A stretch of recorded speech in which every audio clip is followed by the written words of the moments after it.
இயேசுவில் எனது அன்பிற்குரியவர்களே, உங்களுக்கு என்னுடைய இதயம் கனிந்த வாழ்த்துக்கள், வணக்கம். அன்பானவர்களே, இன்றைய சிந்தனைக்கு லூக்கா நற்செய்தி 21வது அதிகாரம் 20லிருந்து 24 முடிய இயேசு வரப்போகின்ற கேடுகளை பற்றி சொல்லிக் கொண்டிருக்கிறார். எருசலேம் கோவிலின் அழிவு பற்றி முன்னறிவிக்கிறார். அதனுடைய தொடர்ச்சி இன்றைக்கு. எருசலேமே அழிக்கப்படும். எருசலேமை படைகள் சூழ்ந்திருப்பதை நீங்கள் காணும்போது அதன் அழிவு நெருங்கி வந்துவிட்டது என அறிந்து கொள்ளுங்கள் என்று சொல்லி, மலைகளுக்கு தப்பி ஓடுங்கள், யூதேயாவில் உள்ளவர்களே ஓடுங்கள் என்றெல்லாம் ஆண்டவர் போதிக்கிறார். இந்த எருசலேம் எப்படிப்பட்ட எருசலேம் என்பதை நாம் சிந்தனையிலே கொள்ள வேண்டும். 19வது அதிகாரம் 41 பார்க்கிறோம். இயேசு எருசலேம் நகரை நெருங்கி வந்ததும் அதை பார்த்து அழுதார். காரணம், கடவுள் தேடி வந்த காலத்தை அது அறியவில்லை. அமைதியின் நாட்களை அவர் அனுபவிக்க கொடுத்தும் அதை வாங்கி கொள்ளவில்லை. எருசலேம் அழிக்கப்படும். கோவில் குடியேற்று போகும். கல்லின் மேல் கல்லிராதபடி இடிக்கப்படும். இது எருசலேமை குறித்து சொல்லுகின்ற, கடவுளுடைய குரலுக்கு செவி கொடுக்காத எருசலேமை குறித்து சொல்லுகின்ற வார்த்தைகள். உலக முடிவாக இதை எடுத்துக்கொண்டாலும் கடவுளுடைய வார்த்தைக்கு கட்டுப்படாமல் உலகை சார்ந்து தன்னுடைய விருப்பம் போல நடக்கின்ற மக்கள், கடவுள் மீது நம்பிக்கை இல்லாத மக்களுக்கு சொல்லுகின்ற இந்த வார்த்தைகள். தப்பி ஓடுவது, எதிலிருந்து தப்பி ஓடட்டும் என்று இயேசு சொல்லுகிறார்? பாவத்திலிருந்து தப்பி ஓட வேண்டும்.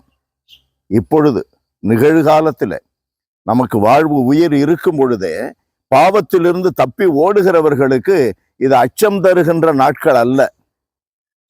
உலகின் ஒளி இழந்து போகும். கதிரவன் இருண்டு விடுவான், நிலா ஒளி தராது, விண்மீன்கள் பூமியிலே சிந்தப்படும் என்றெல்லாம் சொல்லப்படுகின்ற வார்த்தைகள் என்ன? உலகின் மகிமை அழிந்து போகும்.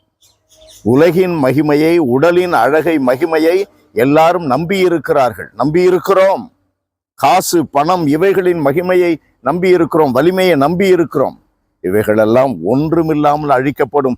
அதை நம்பி இருக்கிறவர்கள் உலகை, உடல் இன்பத்தை, உடல் மகிமையை, இந்த உலக பெருமையை, காசு பணத்தை நம்பி இருக்கிறவர்கள் இந்த நிகழ்காலத்திலே அந்த முடிவு வரும் பொழுது அதை எண்ணி தப்பி ஓடுங்கள். பாவத்திலிருந்து தப்பி ஓடுங்கள்.